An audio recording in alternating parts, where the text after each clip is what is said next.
Nacional de Educação Física, Maria Helena. Obrigado. Bom dia a todos. Eu queria agradecer a confiança nessa árdua tarefa e muito instigante de discutir um tema maravilhoso, no qual a gente tem dedicado a nossa vida, que é a educação física escolar. Eu vou tomar um minutinho dessa fala, porque eu preciso recobrar algumas coisas na minha vida profissional e na minha formação de professora. Então, eu sou mineira, né, e tenho aqui a presença de um contemporâneo meu, colega de educação física, e depois amigo de profissão, que é o professor Carlos Alberto Nascimento, Carneirinho.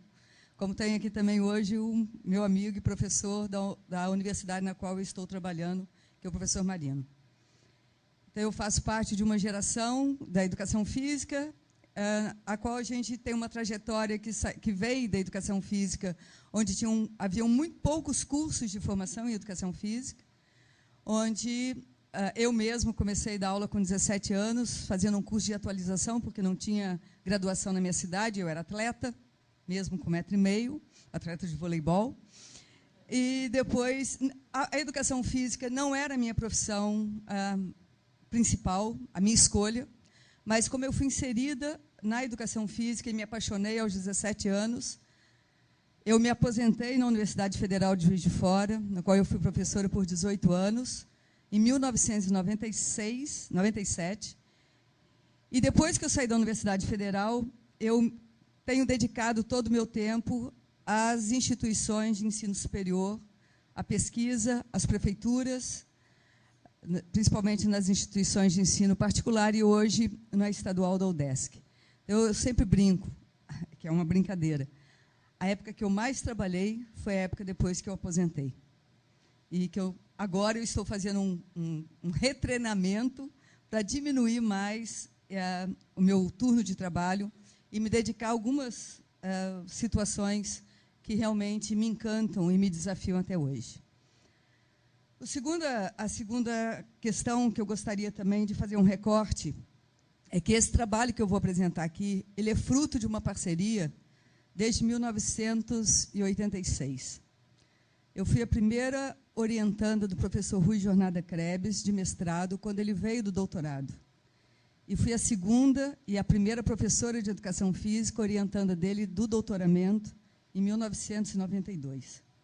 Então, eu tenho uma parceria com o Rui, eu tenho, né, desde 1982, e no ano retrasado eu fui dar aula na UDESC, porque o professor Rui, meu amigo e pai acadêmico, ele falou, abriu uma seleção na UDESC. Quando ele falou, abriu uma seleção, eu já sabia o que ele está querendo dizer, faça a seleção. E eu fui para Florianópolis para não fazer mais nada. E, infelizmente, ou felizmente, a gente teve ainda a oportunidade de trabalhar 9 meses juntos, e muito juntos, tanto indiretamente no programa de pós-graduação, junto às prefeituras, que era um trabalho que a gente já vinha fazendo, principalmente em São José, e na graduação. E eu fiquei, não por escolha das pessoas, mas por escolha pessoal, com a responsabilidade de dar continuidade a esse trabalho do professor Rui Krebs. Primeiro, por acreditar na proposta, acreditar no trabalho e já vir trabalhando na prática com os professores da Rede Municipal de São José durante 6 anos. Segundo, porque eu acredito em toda a consistência teórica e nos paradigmas que o professor Rui trabalhava. E terceiro, porque eu amo a educação física e eu acho que o meu papel, ainda enquanto profissional, é continuar contribuindo, independente da vertente, do posicionamento, da direção. É colocar aqui uma possibilidade, um dos caminhos que nós podemos percorrer na educação física para poder começar a responder a algumas questões do nosso presidente, que muito bem instigou, mas que a gente precisaria aqui de alguns meses, de muito trabalho árduo, para poder fazer toda essa reflexão e responder a essas questões. Inclusive, eu estava falando com o professor Carneirinho, falei, engraçado, quando a gente estava estudando educação física, haviam muito poucos cursos de graduação. Hoje nós temos centenas de cursos de graduação e não conseguimos responder isso ainda. O que está acontecendo? Então, eu acho que as instigações e as dúvidas que nós temos na educação física, elas vão muito além do banco da escola, da educação física básica. Mas ela permeia da educação física, ou da educação, do ensino infantil, até a pós-graduação. E a gente tem acompanhado, né, esses caminhos paralelos que a educação física tem percorrido. Não vamos responder todas essas questões, mas, com certeza, vamos começar a discutir essas questões. Então, esse material que eu vou apresentar aqui é ainda um desdobramento desse material de 2011, que nós construímos, né, junto com o professor Rui, que é fruto da experiência de um trabalho que foi feito durante 6 anos na rede pública de São José, da cidade de São José, que é ali vizinha da cidade de Florianópolis. Então, esse trabalho é um trabalho, um resultado, né, esse caderno, é um resultado de um trabalho prático que foi feito junto com os professores de educação física. Isso não vem responder só as questões teóricas, mas eles vêm responder e vêm concretizar muitas dúvidas dos professores, algumas que nós já conseguimos resolver e outras que ainda não conseguimos resolver, porque ela extrapola o campo dos profissionais da educação física que estão atuando na escola. Ok? Então, vamos começar aqui a nossa conversa.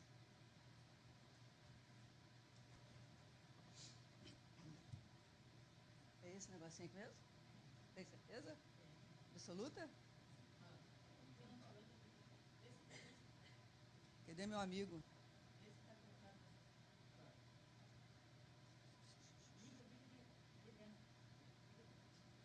Você me dá, entrega os negócios desligados, criatura. Olha o tempo. Bom, então, para a gente começar a falar sobre a educação física escolar e apresentar aqui uma proposta da educação física escolar, eu gostaria de começar aqui a colocar qual é o paradigma que nós estamos trabalhando. Inclusive, para começar a responder algumas questões que o nosso presidente aborda para nós. E, para a gente poder fazer o recorte e não começar a passear por outros caminhos, o paradigma no qual nós estamos trabalhando é o paradigma indivíduo e ambiente.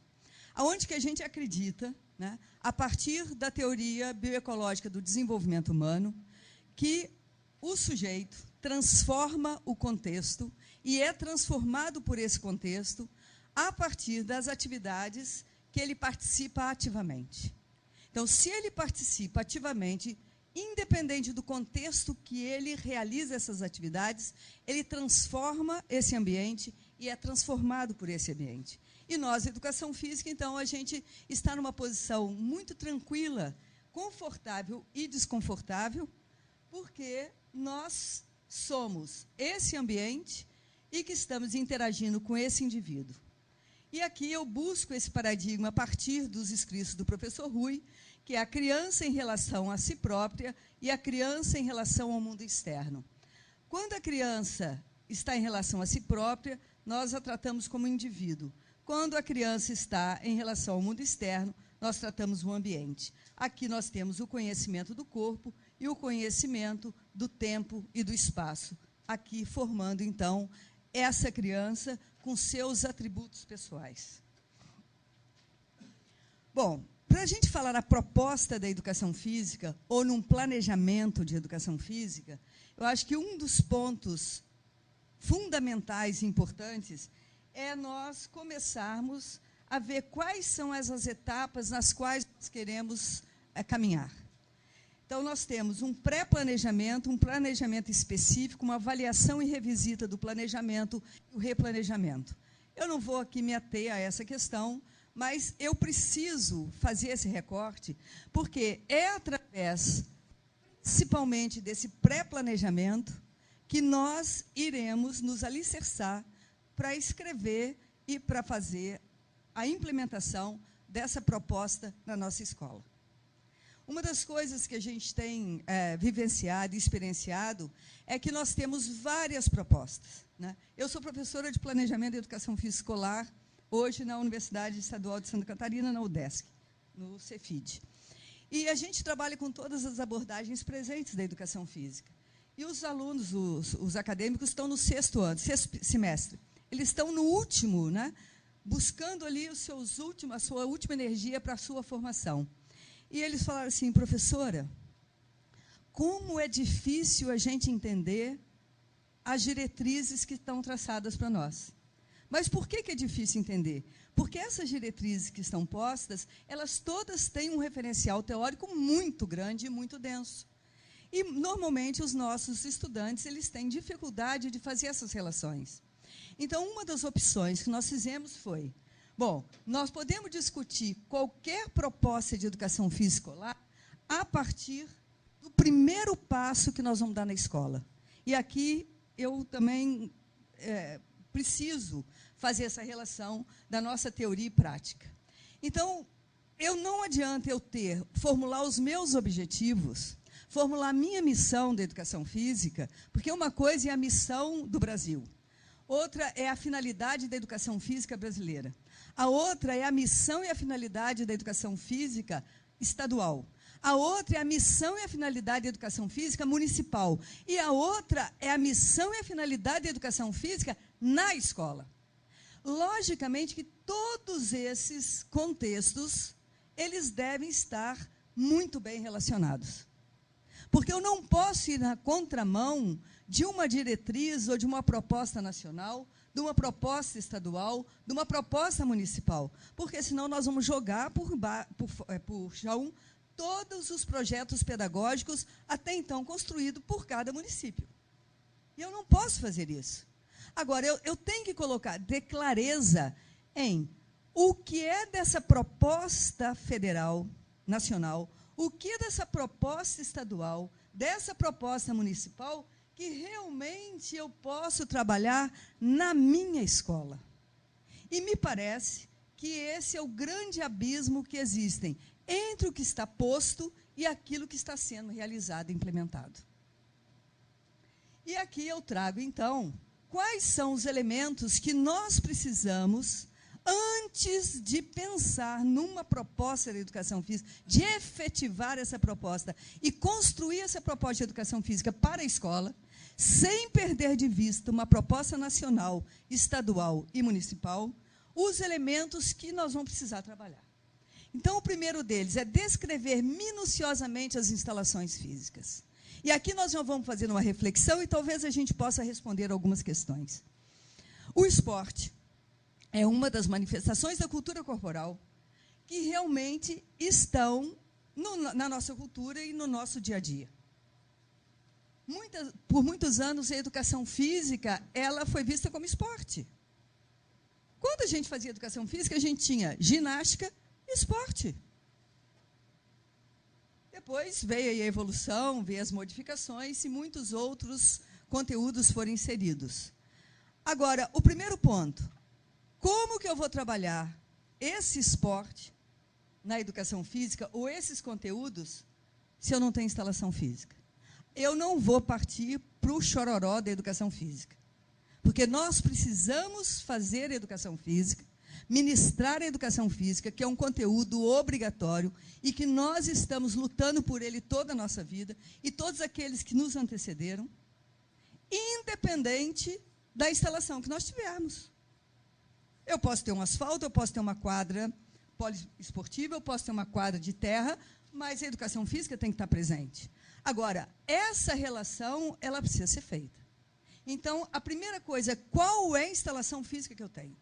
Porque se eu não tiver uma instalação física apropriada para uma artes marciais, para as lutas, como é que eu vou trabalhar essa luta posta, aonde eu preciso de uma instalação física adequada para esse tipo de atividade?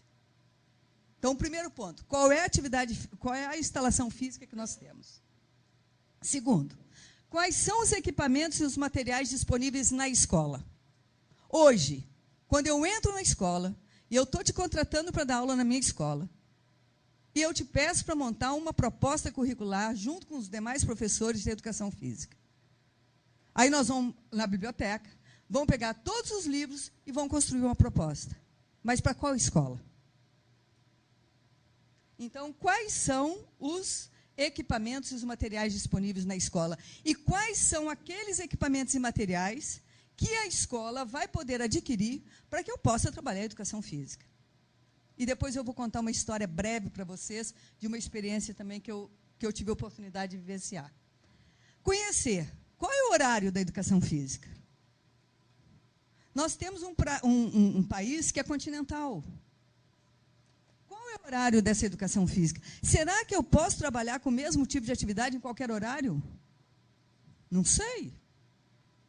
Depende da instalação física, depende dos equipamentos, depende da proposta da educação física. Qual é a quantidade de sessões semanais? Porque aqui ontem a gente estava conversando, um tinha 4 aulas, o outro tinha 2 sessões, outro tinha aula geminada, outro tinha uma sessão, outro tem uma aula teórica e 2 práticas. Qual é a quantidade de sessão? Qual é a duração de cada aula? Aula de 50 minutos, aula de 45, aula de 30? O ano passado, inclusive, esse artigo está sendo publicado, vai ser apresentado agora no Congresso em Ouro Preto, se for aceito. Nós fizemos um estudo das crianças com dificuldade de aprendizagem, do tempo e da quantidade de atividade que elas realizavam na aula de educação física.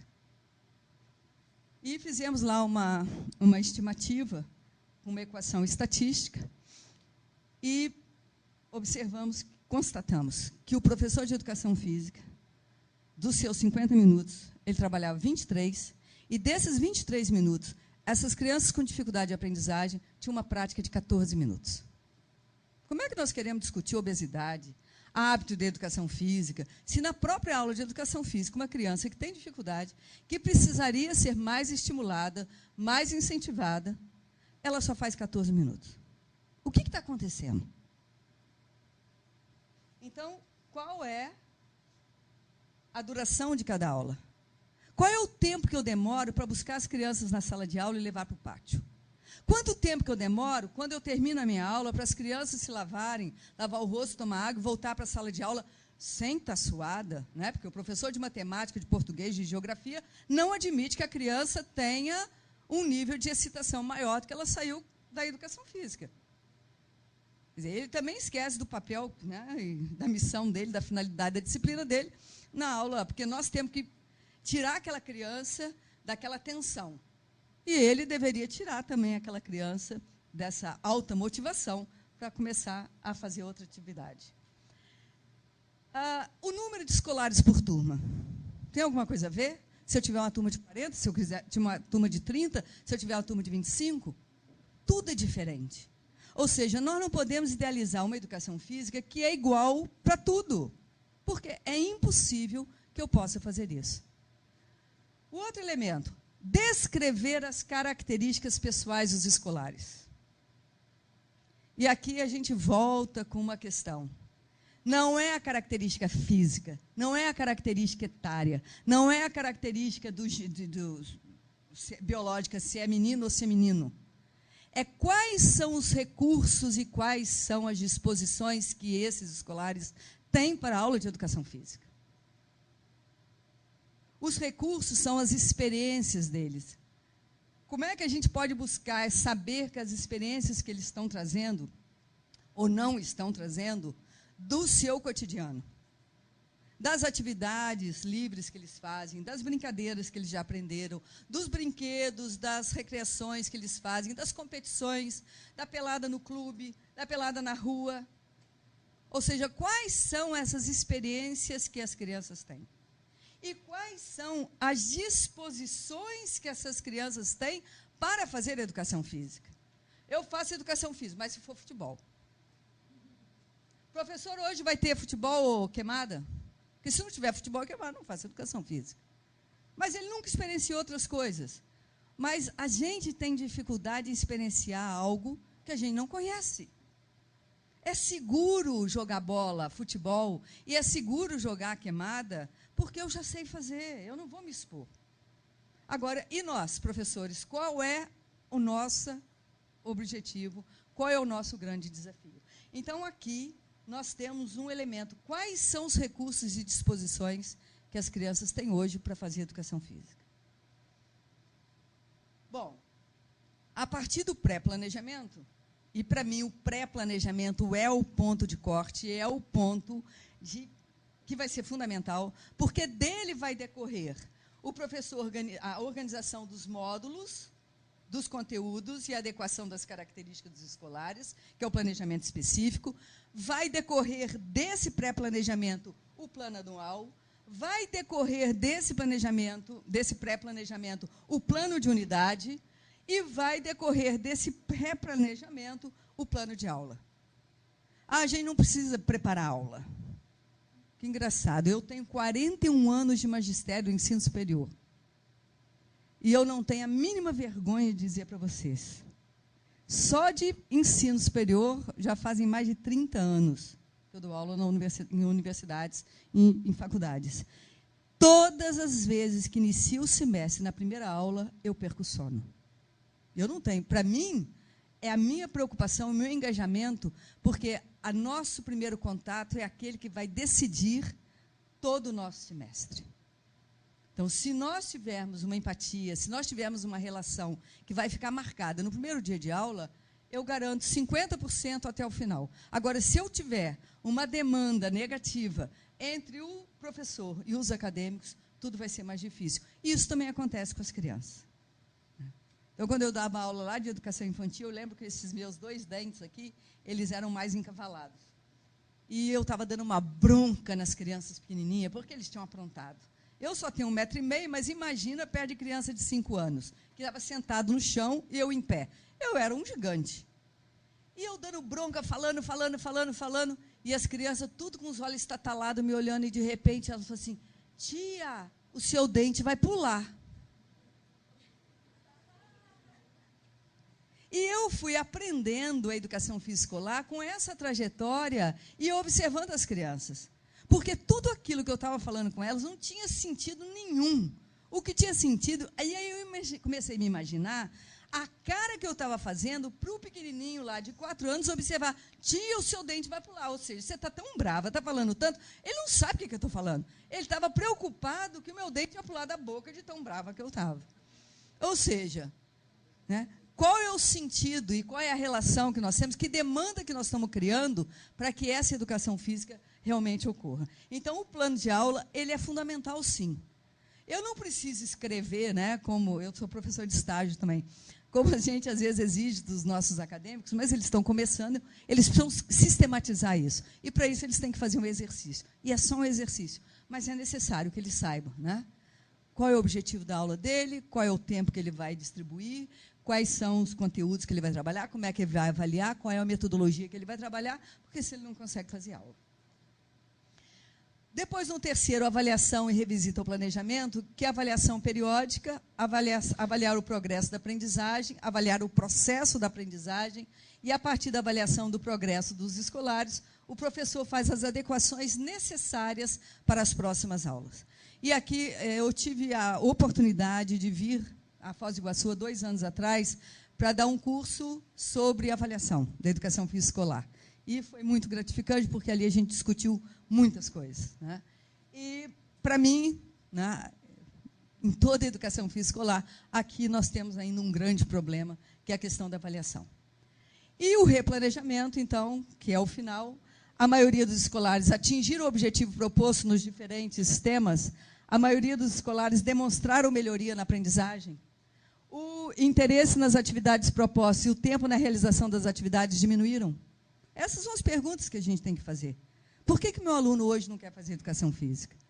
Por que eu não, prof, olha, eu quero ficar sentado, né? E isso é muito complicado. Bom, a partir, então, desse recorte do planejamento e, principalmente, do pré-planejamento, eu trago para vocês aqui quais são as expectativas de aprendizagem que nós estamos trabalhando. Até então, a gente trabalhava por competência e habilidade, né? A partir agora das diretrizes educacionais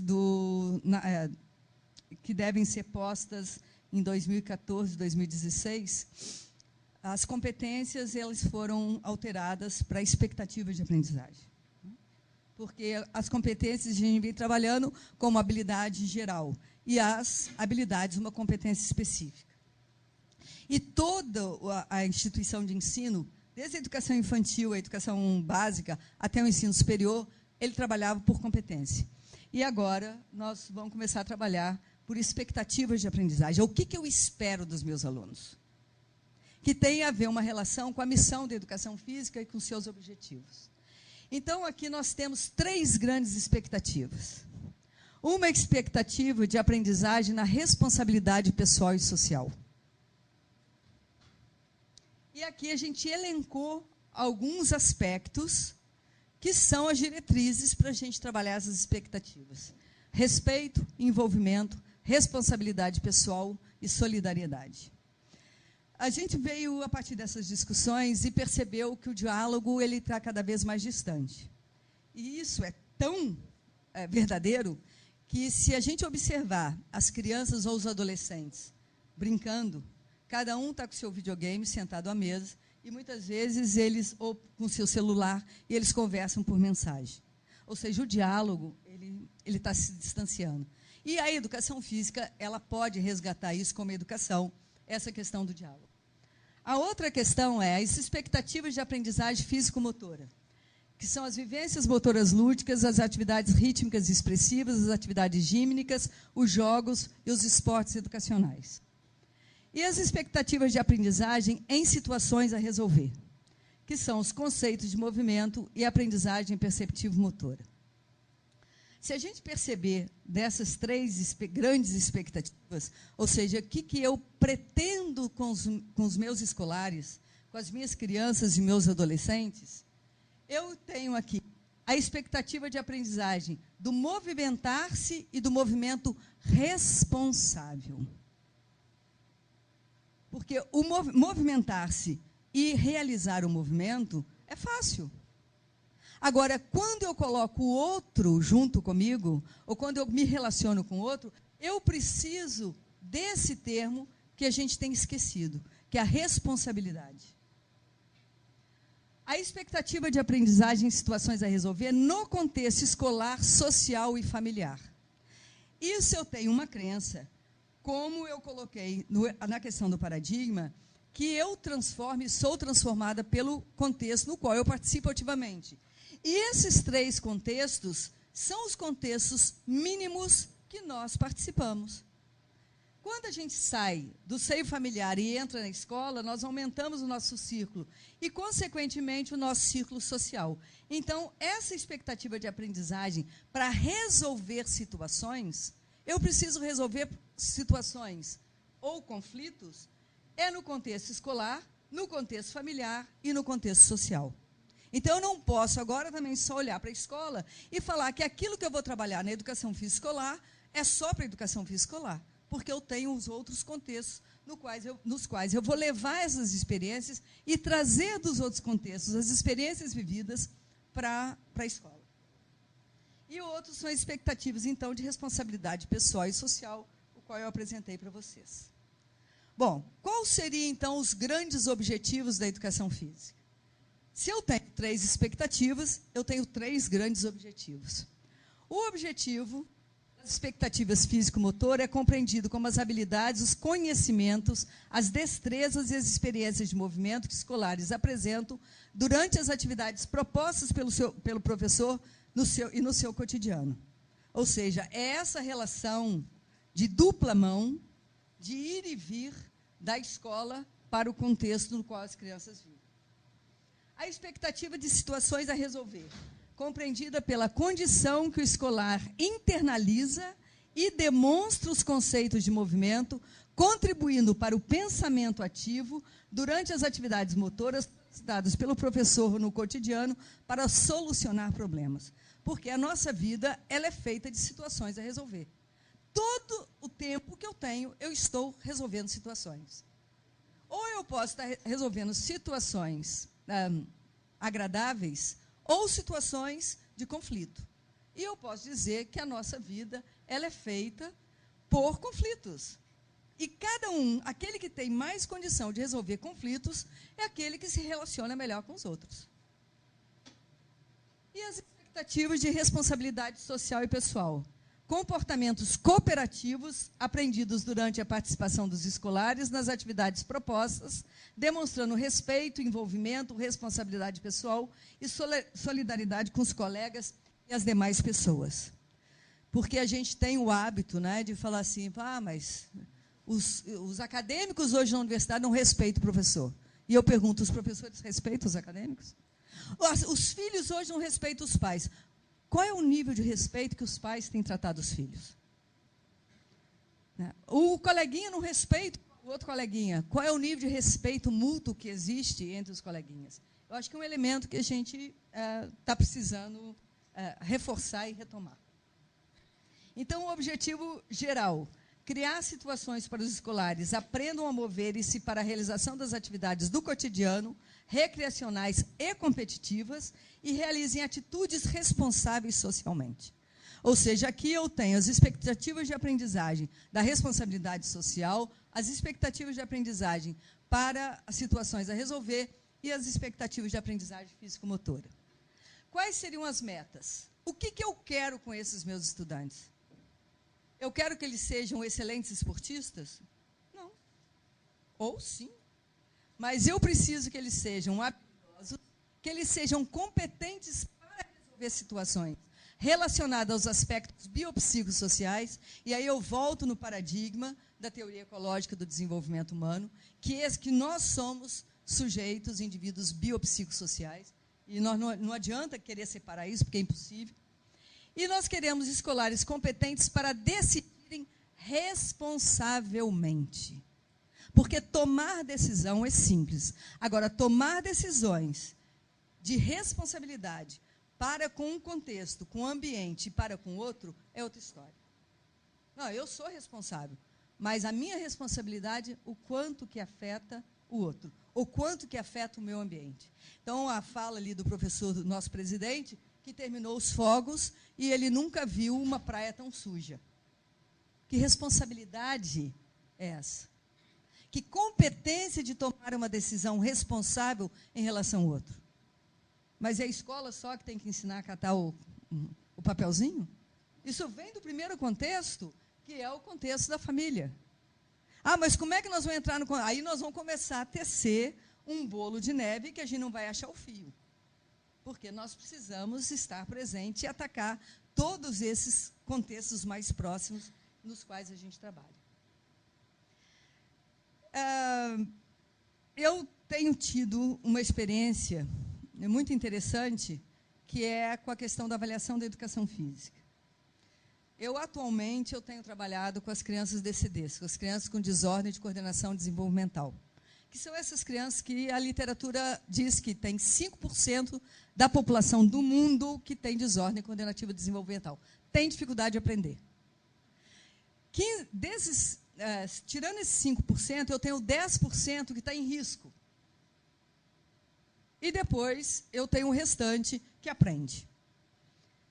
E a pergunta que eu estou fazendo, né, na minha qualificação agora do pós-doutoramento é a seguinte: essas crianças têm dificuldade realmente de aprendizagem ou elas estão inábeis? Ou elas não têm experiência suficiente para que demonstrem habilidade?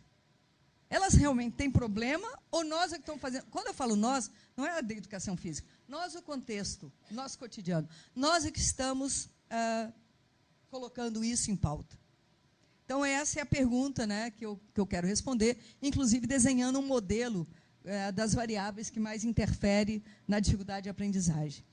Então, uma das coisas que a gente vem trabalhando é a questão da avaliação, porque é um ponto complicadíssimo. Aí eu vou fazer teste motor. Vai fazer teste motor o ano inteiro e não vai dar aula. Né? Mas lá na nossa época, e eu não tenho vergonha nenhuma de falar na nossa época, a gente fazia exame biomédico, que também não servia muito, mas tudo bem, porque depois os professores, a maioria dos professores não utilizava aquelas medidas para fazer nenhuma proposta, né, mas mediam, porque era obrigado a medir. Depois a gente fazia o teste físico, e que a gente saía toda dolorida da escola, e o professor depois trabalhava lá os elementos, mas o que a gente fazia era jogar esporte, era jogar bola, né? Mas a gente jogava bem. Bom, mas hoje os contextos mudaram, a educação física mudou, e as condições também mudaram. Então, que avaliação que nós vamos fazer? E uma das avaliações que eu tenho trabalhado e tenho dedicado alguns estudos é nessa avaliação da competência percebida e da competência real da criança. Porque um dos elementos que a gente tem observado, e com os nossos estudos a gente está constatando, que é muitas das crianças, elas se percebem mais competentes do que são, ou se percebem menos competentes do que são. E a relação entre a competência percebida e a competência real é muito grande. Então, eu preciso observar a competência real enquanto docente. Mas eu preciso saber qual é a competência percebida que o meu estudante tem, que o meu escolar tem. Como ele se percebe? Porque a autoestima dele e as suas motivações para fazer a atividade física estão totalmente relacionados como ele se percebe no movimento, como ele se percebe na brincadeira, como ele se percebe no jogo, como ele se percebe fazendo uma atividade com o seu companheiro. Então, nós estamos trabalhando em duas vertentes. Numa vertente de avaliação dos recursos e das demandas. A gente está terminando também, a gente já tem esse material pronto, inclusive foi fruto de uma dissertação de mestrado. Esse trabalho foi feito também junto com o professor Rui, e teve o término, infelizmente, 2 meses depois que ele faleceu. E esse instrumento ele está pronto para ser lançado e para ser colocado no contexto educacional. Quais são as disposições e as demandas que os nossos estudantes têm em relação à vida, em relação ao desenvolvimento dele. E a competência real, que é muito mais fácil para nós da educação física, que são as atividades que a gente trabalha com as crianças. Então, as expectativas de aprendizagem a serem oportunizadas, relacionadas aos temas propostos, devem ser avaliadas através das competências percebidas e real durante os diferentes níveis de educação básica. Eu trouxe aqui alguns exemplos que esse é um modelo de avaliação de percepção de competência de um professor canadense, que é da terapia ocupacional, e a gente tem trabalhado também na educação física. E a gente se inspira nesses instrumentos para tornar a nossa realidade mais simples e mais objetiva. Então, esse instrumento ele tem vários quadrinhos, né? Vários papelões com desenhos, e ele mostra para a criança, você é bom, por exemplo, em agarrar uma bola? Ou você não é bom em agarrar uma bola? E ele vai falar, bom, eu sou bom ou não sou bom? É binominal, eu sou ou não sou? E depois, quando você pergunta, você fala, se é mais ou menos daquilo que você escolheu. Então, eu tenho ali uma escala Likert de uma forma bem objetiva e bem simples. E aqui, eu trouxe isso como exemplo, esse vem dessa avaliação, mas dependendo do meu pré-planejamento, da minha avaliação prévia da escola, da minha proposta de educação física, eu posso escrever a avaliação para atender o meu objetivo.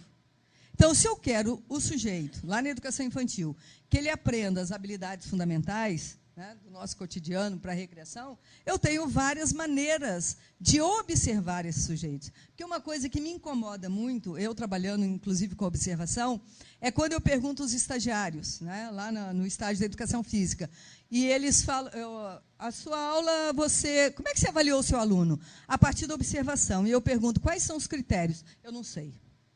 Então, ele não observou. Ele olhou as crianças. Mas ele não conseguiu, porque se não tem critério, eu não tenho avaliação. Então, aqui eu tenho possibilidade de ver cada elemento desse. Então, aqui eu tenho de elementos no playground ou no espaço de jogo e diferentes habilidades que eu posso criar à vontade, né? Vai depender daquilo que eu estou me propondo a fazer.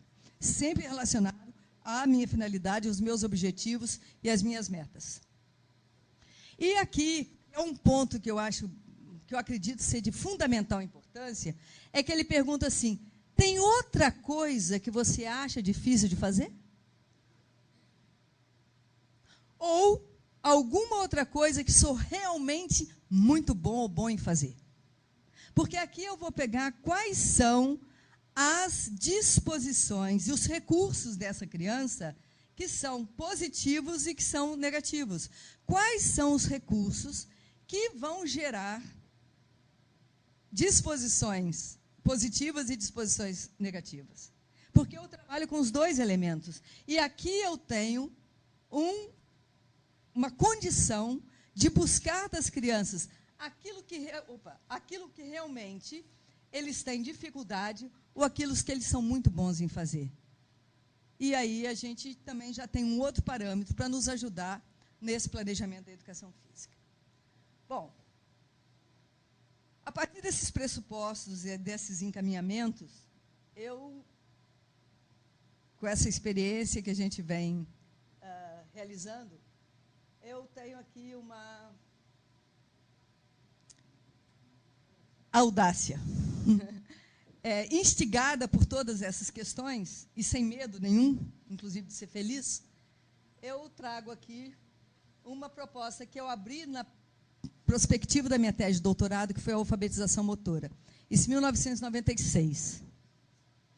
Então, eu abro ali, o Rui trabalha na inteligência motora. E eu, a partir dos estudos que a gente fez junto, eu abri essa perspectiva da minha tese de doutorado de uma alfabetização motora. Ou seja, da mesma forma que a criança precisa ser alfabetizado para aprender a fazer a leitura do mundo, não só a leitura dos símbolos para a escrita, e ele precisa fazer uma leitura muito mais abrangente, ele também precisa ser alfabetizado motoramente para poder atingir os objetivos propostos por ele mesmo e as metas e os projetos pessoais que ele tem. Então, aqui, eu fiz um desenho, eu fiz uma sistematização da educação básica, dos temas e dos conteúdos. Os temas são em azul marinho e os conteúdos são pretinho. E isso foi questão de tempo, né? Eu ainda não consegui fazer isso anual. Mas, como a nossa vida é uma vida de construção, eu trabalhei aqui a educação infantil, o primeiro e o segundo ano. Depois, eu fui trabalhando por 2 em 2 anos, até chegar ao ensino médio. Isso que eu quero apresentar para vocês. Então, na educação infantil e o primeiro ano, primeiro, como é que eu trabalhei essa sistematização? Eu peguei todos esses referenciais teóricos e a discussão ampla, porque isso não é da minha cabeça, né? Não é a Maria Helena que chegou um dia, acendeu uma luz e falou, agora eu vou escrever uma sistematização para a alfabetização motora. Então, isso é fruto de um trabalho antes de 96, eu comecei o doutorado em 92, e na minha dissertação de mestrado eu já trabalhei com educação física infantil e já fiz uma análise, um diagnóstico de o que estava sendo trabalhado, o que estava sendo proposto para a educação física, isso na década de 80. Então, a minha preocupação é desde que eu comecei a dar aula de educação física, na década de 70, que tinha gente aí que não era nascida. E eu vi, então, construindo com essas discussões, e principalmente, né, e ali eu estou vendo uma carinha que eu estou muito feliz, né, que fez parte dessa construção, e ele é responsável por isso, né, porque ele fez parte desse movimento, que é o meu querido professor lá de Santa Catarina, da gente sistematizar isso junto com a prática dos professores. Então, escutando os professores. E aqui eu tenho, então, na educação física, o primeiro e segundo ano, eu tenho os temas das vivências motoras lúdicas, dos jogos de aperfeiçoamento de habilidades rudimentares e fundamentais, atividades rítmicas, atividades gímnicas e os jogos pré-desportivos. Esses são os temas propostos. E, como conteúdos, nós temos atividades motoras lúdicas de esforço, espaço e relação. Nós temos, no aperfeiçoamento das habilidades rudimentares e fundamentais, o deslocamento variado, as manipulações variadas e a estabilização variada. Nas atividades rítmicas, exercícios ritmados e brinquedos cantados. Nas atividades gímnicas, controle do corpo, equilíbrios e rolamentos. E nos jogos pré-esportivos, jogos modificados de menor complexidade. Então, seriam esses os conteúdos a serem trabalhados, aqui propostos, para a educação física infantil, primeiro e segundo ano. E tem gente olhando para mim e falando assim, muito bem, professora, a senhora apresenta toda uma parte de pré-planejamento e agora vem aqui com uma sistematização da educação básica. O que é isso? Para que escola é essa? Para aquela escola que eu tenho uma infraestrutura, que eu possa desenvolver todos esses temas e esses conteúdos, que eu tenha material suficiente e que eu tenha crianças com recursos e disposições para esse tipo de atividade. Parte de toda aquela pré-avaliação. Agora, isso aqui é viável? É viável. Está sendo feito? Sim, está sendo feito. Está sendo realizado? Sim. Nós já temos resultados dessa implementação? Sim, nós temos resultados satisfatórios, alguns positivos e alguns negativos, dessa proposta. Então, isso tudo vai depender de quê? Do pré-planejamento. Porque se eu não tenho condição de trabalhar, por exemplo, as atividades gímnicas, que logicamente tem, porque isso aqui eu não preciso de material nenhum sofisticado, nada sofisticado, eu posso trabalhar tudo isso aqui com certeza, porque isso foi construído para uma realidade nacional, que pode ser implementado numa escola de alto padrão e uma escola que ainda não tem essas possibilidades. Eu tenho aqui nesse material, mas eu tenho que cuidar da minha hora, porque eu só tenho 50 minutos, e o meu prazo está quanto? Estou tranquila. Eu tenho aqui os conceitos, porque uma das coisas que a gente vem discutindo é que eu preciso conceituar cada elemento desse para ter um ponto de orientação. Porque se eu interpreto vivências motoras lúdicas de uma forma e o outro interpreta de outra forma, ele vai fazer aquilo que ele acredita que seja o mais adequado. Então, nós tivemos o cuidado, né, e a ousadia de conceituar cada um desses temas, o que quer dizer cada um desses elementos. E, a partir dessa conceituação, a gente pode, inclusive, transformar, modificar, alterar para a realidade que nós temos. Então, por exemplo, as vivências motoras lúdicas são constituídas por possibilidades e experiências. Possibilidades e experiências.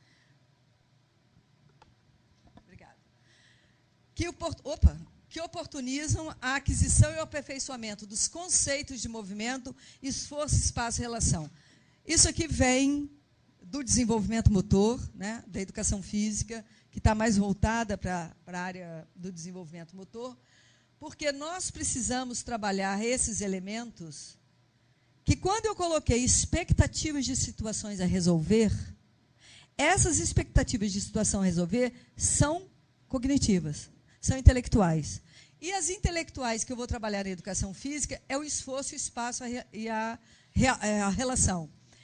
Obviamente que esses elementos, a partir dos jogos de locomoção e manipulação, com ou sem material. E aqui eles estão sistematizados. O que é o espaço? O esforço. Como o corpo se move. Eu não estou preocupado em saber como é que a corrida dele acontece, como é que o salto dele acontece, como o arremesso, como é que ele chuta uma bola com o companheiro. Eu não estou preocupado com isso. Eu estou preocupado em saber qual é a força que ele utiliza para fazer esses movimentos manipulativos, locomotores e estabilizadores. Qual é o tempo que ele utiliza para realizar esses movimentos? E qual é o curso desses movimentos? Então, eu não estou com foco no movimento, eu estou com foco no espaço, no esforço e na relação. É de como ele vai mover o seu corpo. E me parece, né, e não só me parece, mas o que eu tenho observado, que na educação infantil, e a maioria dos nossos municípios, das nossas escolas públicas, a gente não tem um professor de educação física. E aqui eu já saio com uma grande defasagem. Porque a cada ano que passa, que a criança não tem essas experiências, não tem essas estruturas organizadas, vai se criando lacunas. Por isso que, muitas vezes, eu não acredito que eu tenha tantas crianças com dificuldade de aprendizagem. Eu tenho crianças que não têm habilidade porque não foram estimuladas e não foram ali conduzidas para essa habilidade. Então, como o corpo se move? O segundo, onde o corpo se move? E aqui eu tenho quais são os níveis do meu movimento, quais são as direções que o meu corpo move e qual o alcance desses movimentos. E eu tenho a relação, como e onde o corpo se move em harmonia com objetos e pessoas. E aqui eu tenho os objetos e eu tenho as pessoas e, obviamente, a diversificação que eu preciso fazer. E eu gostaria de colocar mais um parêntese, porque aí eu vou trazendo os estudos que a gente tem realizado.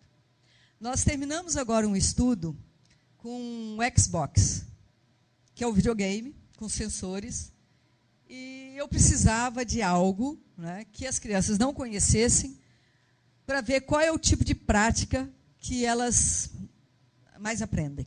Se é a prática constante ou a prática variada. Eu fui lá na aprendizagem motora e a gente estabeleceu ali um programa com o Xbox, que é esses jogos eletrônicos, com um grupo de crianças com dificuldade de aprendizagem, constatado por uma avaliação do movimento ABC, que é específico para isso, que traz os percentis, e um grupo de crianças sem dificuldade. E colocamos prática constante, prática variada, e depois fizemos a retenção. Foi um trabalho de 4 semanas, 12 sessões. E a gente percebeu que as crianças com dificuldade de aprendizagem aprendem melhor ou retêm informações melhor com a prática constante. Prática constante quer dizer repetição. E aqui eu tenho a diversificação de como o corpo se move, onde o corpo se move e onde o corpo se move. Então, eu preciso criar situações e oportunidade para que todos esses elementos sejam trabalhados e sejam vivenciados na criança. Bom, eu só tenho 10 minutos, eu vou começar. Depois esse material ele pode ser disponibilizado. Inclusive, aquele livro vai ser disponibilizado em PDF no site do Confef. O professor Marino já mandou avisar. Tá? Nós já vamos colocar ele hoje. Aqui eu tenho, então, o ensino fundamental do 3º, 4º e 5º ano. Qual é a proposta? Vocês podem perceber que a vivência motora ela continua, porque o esforço e espaço e relação, que esses conceitos de movimento, eles precisam ser encaminhados até um tempo bastante adiantado. Aqui eu já terminei. Eu permaneço com as atividades rítmicas, agora com as danças folclóricas. Eu permaneço com jogos pré-desportivos de menor complexidade e maior complexidade, com as atividades gímnicas agora com transferência de peso e o corpo no ar. E aqui eu vou trabalhar 3 anos. Ah, Maria Helena, mas e o que passou? E se eles todos não aprenderam? E como é que foi a educação infantil? Ou seja, vai depender do meu pré-planejamento, da minha pré-avaliação. Quais são os recursos e disposições que a criança tem, quais são os materiais, equipamentos e infraestrutura que eu tenho. Aqui também a gente tem todo o... Depois, para o 6º e 7º ano, eu continuo ainda com as vivências motoras lúdicas, olha, até o 7º ano, porque a cada habilidade mais complexa, eu busco um número maior de conexões para trabalhar o meu corpo, como o meu corpo se move, onde o meu corpo se move, e com quem o meu corpo se move. A cada situação mais complexa de um jogo, de uma atividade, isso tudo vai sendo modificado. Então, eu permaneço com essas atividades. As atividades rítmicas, agora eu vou trabalhar com danças estruturadas e criativas. Nas atividades gímnicas, eu vou trabalhar com atividades em grupos e com pequenas acrobacias. Vou começar a trabalhar os jogos com fundamentos da defesa e do ataque dos esportes individuais. E vou trabalhar com os jogos com fundamentos de aprendizagem de esporte coletivo. E aqui eu tenho jogos com fundamentos de defesa e de ataque dos esportes e os jogos com fundamentos de defesa e ataque. Vocês podem perceber que nós estamos no 6º, 7º ano e nós não falamos ainda em modalidade esportiva. Porque a gente acredita e a gente, a partir desses estudos que a gente vem fazendo, a gente percebe que existem algumas e muitas habilidades que são comuns a muitas modalidades. Então, eu não preciso jogar, mas eu vou lutar lá contra o aluno que fala assim, professor, nós não vamos jogar futebol? Não, nós não vamos jogar só futebol, nós vamos jogar todas essas modalidades, e ele vai identificando a partir de cada atividade que eu trabalho.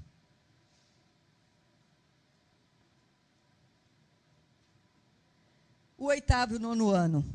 Eu começo lá nos esportes educacionais, a ênfase que eu vou trabalhar são os valores, e aqui existe uma relação direta com as expectativas de aprendizagem e responsabilidade social e pessoal. né? Ah, mas os valores só vão trabalhar lá no 8º e no 9º ano?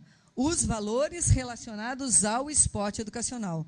Porque responsabilidade pessoal e social, ela é transversal. A gente tem que trabalhar isso desde que o menino nasce. Aliás, nós trabalhamos isso.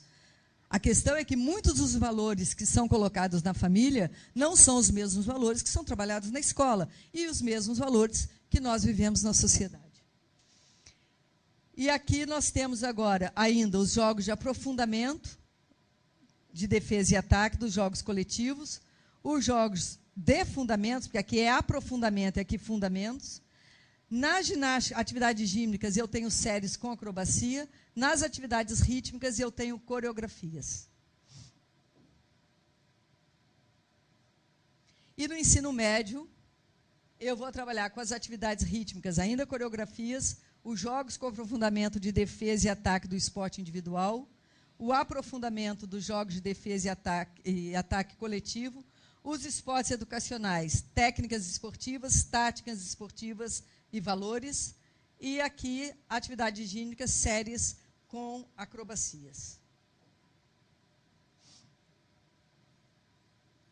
Então, aqui eu volto, né, naquela primeira sistematização da educação básica, com todos os elementos possíveis, né, ou propostos, a partir dos objetivos aqui traçados, a partir das metas aqui traçadas, com o entendimento que nós temos da educação física e com o entendimento que nós temos na realidade brasileira, na realidade escolar, principalmente municipal, das possibilidades que nós temos com as crianças e das expectativas que nós temos com os escolares, com nós mesmos, com a nossa profissão e com o nosso contexto de educação física escolar.